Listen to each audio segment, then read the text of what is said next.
First of all, it's Tyler and 2 injuries, is it? Can you take us through those and what the sort of prognosis is? Tyler and Jeff, is it? Yeah. Yeah. Tyler's, I just had him operated on. He'll be probably about 8 weeks, and Jeff obviously ruptured his Achilles, so he'll be probably 6 to 9 months. And then we both had good starts to the campaign, so a blow for you moving forward. Yeah, obviously it's a big blow for us losing any player in our squad, but obviously Jeff, it's a real long-term injury, and he's come off the back of an injury, interrupted season last year. It was really disappointing for the guy because I thought he was coming into real form, and Tyler the same. Tyler started the season really well, but Tyler, we're hoping, will be back sooner rather than later. And I mean, is the cover there? Are you confident with the depth of the squad to guys to step in and?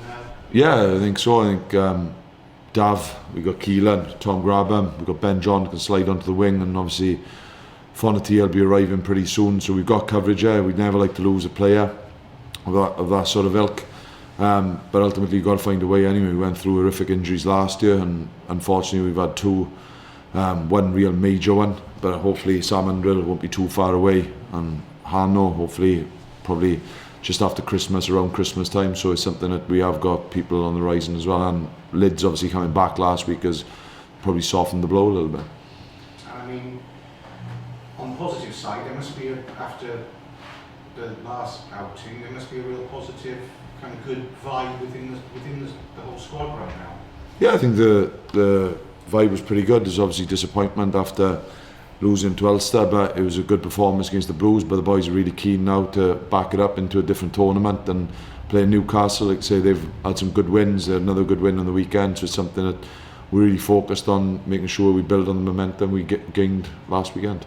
And I mean, is this a big priority for you now? I mean, is it people already saying, looking at the competition, a challenge, and saying your name could be on the cup? I mean, with the right kind of commitment to the competition. Yeah, I think it's obviously the commitment is to every game for us, and we really got a real pride every time we take a field, and it's something that we will definitely make changes this weekend, but that's due to the fact of the boys who put huge shifts in out in Leinster, Ulster, and then obviously backing it up in a derby against the Blues is something that we're pretty proud of. Some of our squad depth at the minute, and it's something that we'll definitely give people a game, and we don't expect the standard to drop coming to Newcastle on the weekend. Is there a feeling you can go a long way in this now? Is there confidence there? No, I don't think it's feeling but a long way. I think it's about Newcastle on the weekend, and it's making sure we recover, we put a performance in, and then see what it takes here. And it's something that we take every game, but like sort of individually, and it's something that we need to keep that momentum up. And like I said, there will be changes to the team on the weekend, but it's making sure that standard doesn't drop. Newcastle maybe had not the greatest start to the season, maybe an average start. Is there a feeling you can go there and do a job? No, they're coming to us. Well, yeah. So obviously it's down the Liberty. We've off the back of a good result. Newcastle, in fairness, have picked up some good wins in the Premiership. It's a real tough league, and they've had an away win as well. So it's something that they're going to be pretty confident. And just looking at the footage of Newcastle, you see their team, they don't give up. They really scrap for everything, and I got no doubt whatever team Newcastle bring down the weekend, that they're going to be chomping at the bit to get a result. You're making changes. Are you expecting similar from them, or what's the approach? I think obviously Newcastle probably over the last couple of seasons have made some changes, and around the first thing they've got a fair old slog in the Premiership, so it's something, but I got no doubt their A team I think are going pretty well, so it's something that I think they'll still be a pretty decent team to come down. They've got some real talented individuals. You look at Sonati, Geneva, there's some powerhouses there, the 9, so it's something that they could turn up and score points, so it's something that, irrelevant what they bring down, I think they'll be a strong team. And there's not many Dean Richards teams that come down and just give up, so it's something I got no doubt they're going to be a formidable outfit on the weekend. And you look at, there's not many teams that put Newcastle away. They're always in games, and it's something that, just watching the Worcester game is really tight, but they get opportunities, they play some good football. A lot of it's based around their line-up as well, so they've got some talented individuals, but I think the focus really has to be on us come Friday night. Making changes, I mean, no Alan Wynne, tips, people like that? Getting rest? No. That'll be making changes to the squad where we see fit. I know a lot's been written about Sam and Biggs, but we've got the likes of Paul James, Garth Thomas, Nicky Smith, Lucid, Sam Parry, Baldwin. It won't be making changes where we feel that the team isn't going to be strong. It's not giving people opportunity for the sake of it. It'll be, at the end of the day, I think it goes back to the fact of the group have put in some real shifts in the first 6 games, and it's something that we've got to balance our squad off. We can't keep playing people till they get injured or they form dips or something. We've got to keep the squad healthy, and you've got to keep them hungry for those shirts. You're still keeping some of the big names, some of the current internationals are going to be playing. Yeah. Okay. I mean, just how much do you enjoy that last victory? Because everyone was talking about the Blues being a real threat, and you put them away pretty clinically. Yeah, I think it's obviously pleasing, but like you say, it's one game. I think obviously we enjoyed our moment of beating the Blues, and obviously picking up a bonus point win, which was fantastic for us. And I think probably over the course of the last 3 games, I think it's something the group have really deserved, and I think it'd been easy for us. Like I said in the post-match, it was hard defeat to take out in Ulster, but like we spoke about all week, was the boys making sure that performance doesn't just go under sort of brushed under the carpet. It's something we needed to capitalise on, some of the form and some of the shape we brought into the Ulster game, and I think the boys really did that. And I think going 10-3 down, it was really pleasing. You can see there's no panic in the group. They trusted what they feel they've trained and the way they went about their business. And like you say, I think some of the skills were spot on. I thought we were pretty brutal at the tackle contest, which enabled us to get speed of ball and enable our backline to make good decisions, but also the forwards to handle the ball. And so to answer your question, yeah, it was pretty pleasing, but ultimately the focus switched to Newcastle pretty quickly. Best Ospreys performance since when?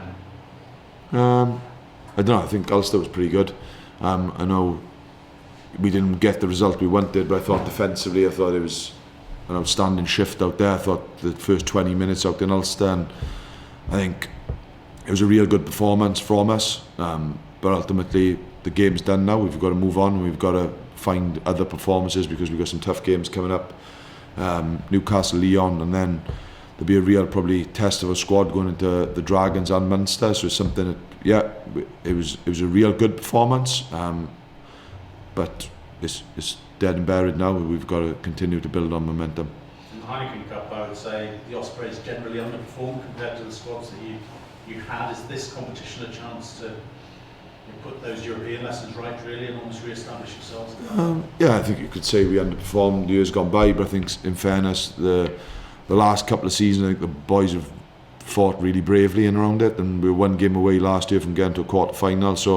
And I don't think that was an underachievement by any stretch of the imagination, considering the injuries, some of the young boys, and beating the likes of Clermont, Exeter, Bordeaux, and then picking up 2 losing bonus points in Clermont and Bordeaux itself, and just falling short against Exeter was bitterly disappointing. But again, it's a competition, and we're in, but it's like I say, every game we undertake as Ospreys, we want to win the game, whether it's an LV game, Rabo game, Guinness, it does make no difference to us. We want to win those games.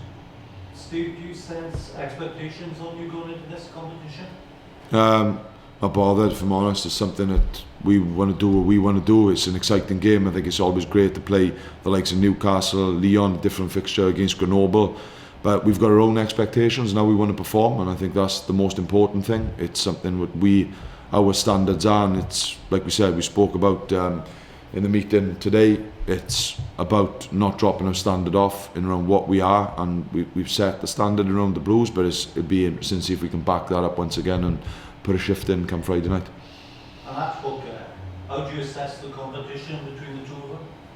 Yeah, I think it's really pleasing. I think Sam Parry, it's great for him to really come to the fore and put his hand up for the shirt and take it, and I think back it up. He got the nod out in Ulster, and I think he backed it up with a performance, and again against the Blues I think he done pretty well, but I thought there was a real hunger in around Balders coming on in the last couple of weekends, and in particular I thought the Blues, like I said in the post-match, it was something that the game was dead and buried. We had sort of 5 points in the bag, and it's something that it's easy sometimes for subs to come on and then just go through the motions. The game is dead, but I thought there was a real fire. I thought some of his defence was outstanding. His hit and chase, I think he was top of the charts when we looked at the hit and chase sort of stats this morning and yesterday. So there's a real fire to get his jersey back, and like we're talking about those two, but Scott Orton's broke his hand, and I think he's one to watch as well coming through. You see him, he was chomping the bit, and that's what I love about some of these boys, is he was desperate to go and play in the A game. I got Gus knocking the door this morning, he wants to go and get rugby in the BNI. They're all chomping the bit to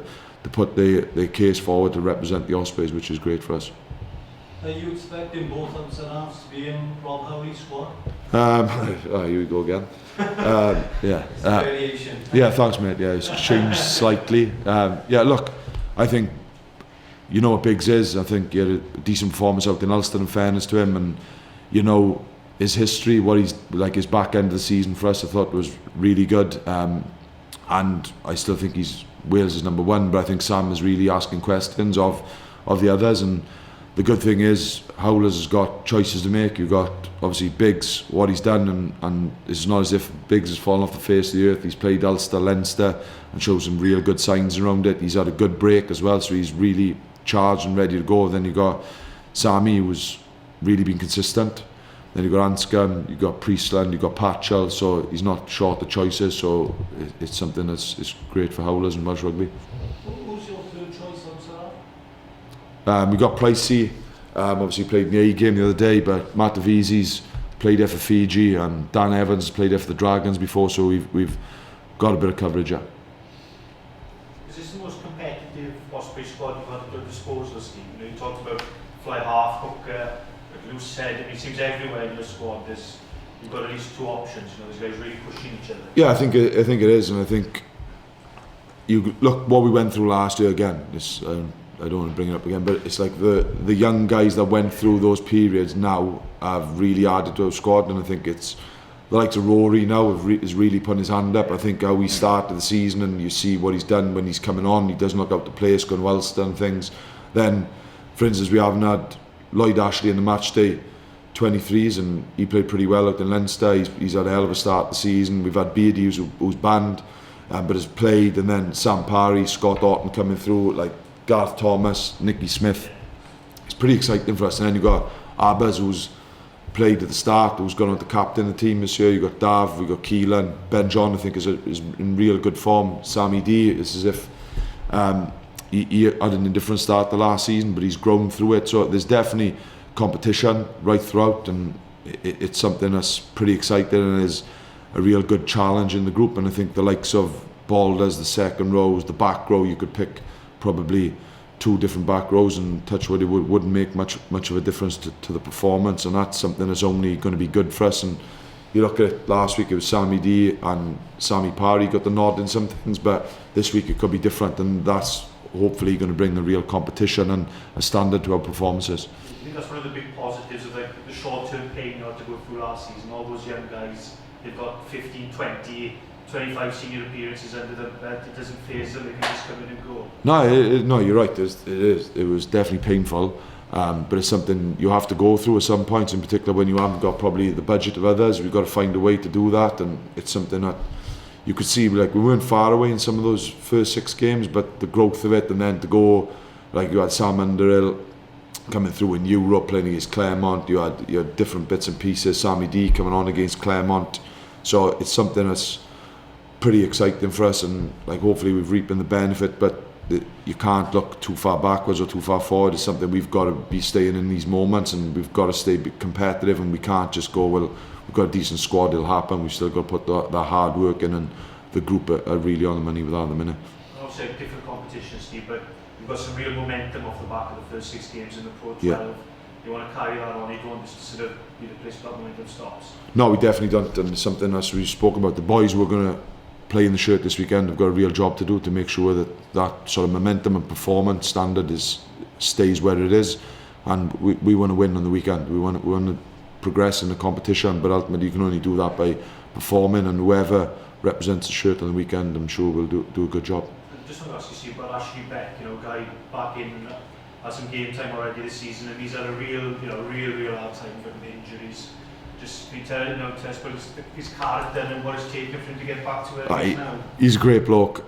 He's a great Osprey. It's real unfortunate because he is probably one of the best centres in the league, without any shadow of a doubt. If we can keep him fit and have that sort of battle, him, Josh, Ben, Kieran, and obviously we've got Spratty, Owen. Obviously, he's a long-term injury, so we've got some depth there when they're all fit. But Becky is definitely a bit of class. He's played internationally, and it's just a shame of the injuries he's gone through. But I think he's coming through the back end of that. He's pulled up pretty well from the weekend. He'll definitely be involved this weekend again against Newcastle. So it's something that is really pleasing if we can keep Becky fit, and which there's no reason why not to. The way he's progressing in the minute, and it's only positive for us and him. Because it could have been so easy for him to think, maybe pack it in, Steve, just have that constant and bad luck. It says a lot about him, that no hesitation in taking on the challenge to come back again. No, and like the battles he's gone through, but I think in our environment we've had some guys who go through long-term injuries. The two Canadians, I think they've got to be positive, and that's where, in fairness, the medical and conditioning staff do amazing jobs with these boys, and to keeping them positive as well, and making sure there's stuff doing off the field, and there's a lot of support that goes on behind the scenes. But ultimately the players got to want to do it, and Becky, in fairness, has had probably as bad as luck as you can see it, but touch wood, it's something that's behind him, and we can progress on and play plenty of rugby this year, because you see some of the glimpses even on the weekend when he's in around that ball, something tends to happen, and he's a big guy, he understands the pictures, and you see him, even I think it's been good for him, he's been doing a lot of coaching, so he understands the game better. And like Webby come back last year from a serious injury, was he come back better, I think, than when he sort of had the injury. And I think Becky's the same, because he's a student of the game, he's constantly watching, asking questions. He's probably in my office more than I'd like him to be, but he's always asking questions and probing to understand the game. So it's really great to have him in around our environment, and in particular now he's fit. You know, like a guy with test match experience, Steve, hopefully he can keep himself fit. Do you think there's a long-term route back to that level for him? I think talent-wise, no doubt, and I think it's something that if he gets consistent rugby and consistent training weeks, I definitely don't see why not. Steve, with Sam Underhill, when is he due back? He's up and running. He's probably going to do a little bit of defensive work and things next week, so I think he's probably within the next month we'll see him.